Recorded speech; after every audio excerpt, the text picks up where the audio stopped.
નમસ્કાર, હું છું ભાવના ચૌહાણ. N7 ગુજરાતી ન્યૂઝમાં આપનું હાર્દિક સ્વાગત છે. ચાલો જાણીએ આજના મહત્વના સમાચાર. ડભોઈ છેલ્લા 2 દિવસથી સોશિયલ મીડિયા પર ફેલાયેલી અફવાઓના કારણે ડભોઈના પેટ્રોલ પંપો પર જે ભારે ભીડ જોવા મળી હતી તેમાં આજે સવારથી મોટો ઘટાડો જોવા મળ્યો છે.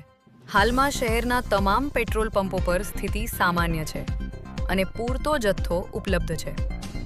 શું હતી સમગ્ર ઘટના? છેલ્લા 48 કલાકથી સોશિયલ મીડિયામાં એવી અફવાઓ વહેતી થઈ હતી કે યુદ્ધની પરિસ્થિતિને કારણે આગામી દિવસોમાં પેટ્રોલ અને ડીઝલની ભારે અછત સર્જાશે. આ ડરને કારણે ડભોઈના નાગરિકોમાં ગભરાટ ફેલાયો હતો અને લોકો મોટી સંખ્યામાં પેટ્રોલ પંપો પર ઉમટી પડ્યા હતા, જેના કારણે કિલોમીટરો લાંબી લાઈનો જોવા મળી હતી.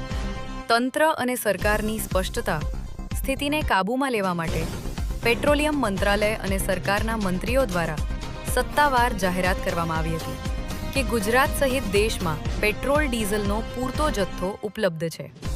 પુરવઠામાં કોઈ પણ પ્રકારનો કાપ કે અછત સર્જાય તેવી કોઈ શક્યતા નથી. નાગરિકોએ સોશિયલ મીડિયાની પાયાવિહોણી અફવાઓથી દૂર રહેવું.